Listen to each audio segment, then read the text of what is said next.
Good afternoon, people. Welcome to this week's Weekly Watches. I won't be here long because I haven't watched that many, and definitely even fewer that people won't know. But I started with Lord of the Rings, The War of Rohirrim. Rohirrim? Set 200 years before Frodo comes along, and it tells the story of legendary Rohan king Helm Hammerhand, when the neighbouring Dunlendings propose a marriage to his daughter Hera. Helm unintentionally kills their leader in a fistfight, and it starts a war. Now, this felt like it was part of the Middle-earth series.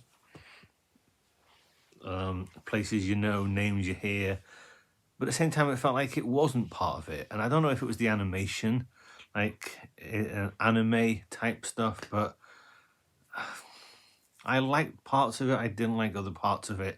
I would never watch it again like I do with Lord of the Rings and The Hobbit. Lord of the Rings and The Hobbit is all I need, to be honest. But again, this is probably a lot cheaper. Yeah, budget 30 million. That's a lot cheaper than making live action stuff, I suppose. So there was that. Then this, which I always think, I don't quite remember this film, apart from Richard Keel getting hit in the nuts by Clint Eastwood. But he rides into town, helps these miners out of mining for gold against these big powerful men that want them out. Comes in, kicks ass, and then leaves. But watching it, I do remember everything in this film, but I still enjoy it as well.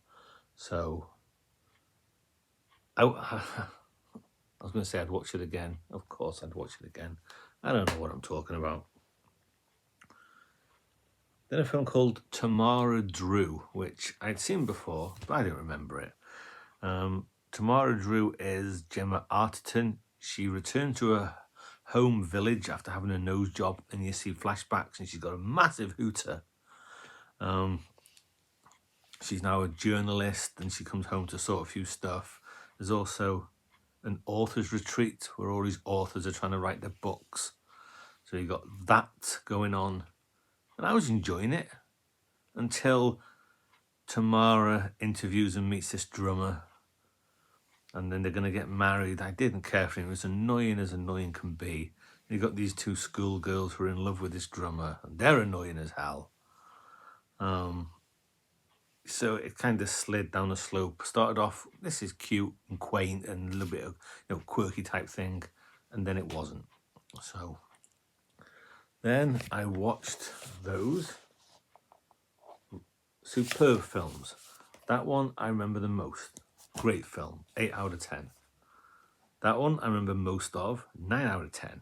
And this one, I remember when Woody Harrelson goes into the waterfall and shoots all the monkeys, and then when it turns into a Prison Break film, an 8 or a 9 out of a 10. This is probably the saddest, the most emotional, maybe the deepest of the three, but still 3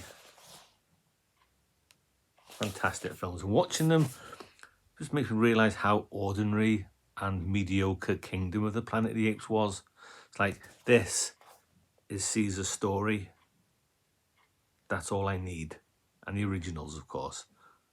Yeah, this told Caesar's story and done. Then I watched one called Whiskey Galore. And an island in the Hebrides during World War II runs out of whiskey. Ship runs aground and it's got 50,000 cases of whiskey. They've got to get it. There's the Home Guard commanded by Captain Waggett, played wonderfully by Eddie Izzard, channeling Captain Mannering from Dad's Army, Arthur Lowe. And he's determined to stop them, catch them, or find the whiskey, and they're hiding it in all these places. Mostly funnish, a remake of a 40s film, which is probably better.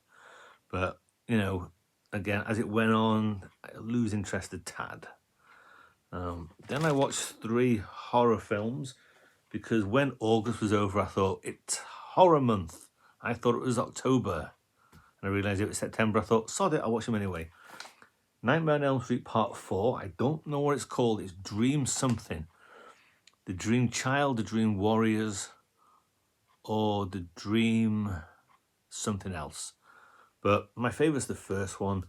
but they all blend into one another. All the dream sequences, they blend into one another. There was one dream sequence in this that was a little bit creepy, but I can't quite remember what it was.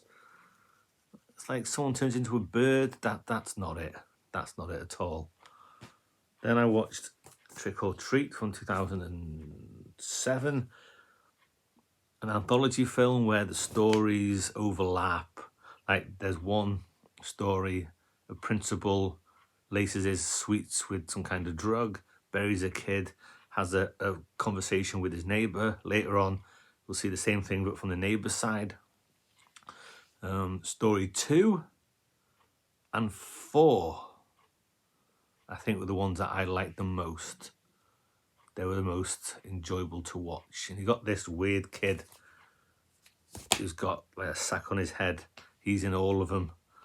And thinking, is it the 4th story? His sack thing comes off and he's an ugly bastard. But as I say, 2 and 4 were my favourites.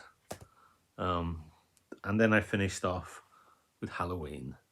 I've over the years I watched it more and more, and it's a classic. I also don't mind Halloween 2, like all the sequels and those reboots that will ignore everything that happens after Halloween and these are new films. No, Halloween 1 and 2.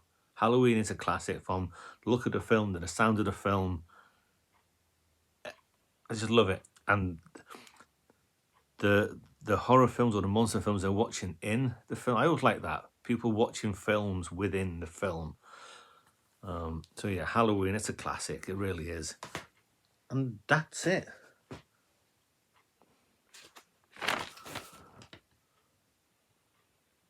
Yep, that's it.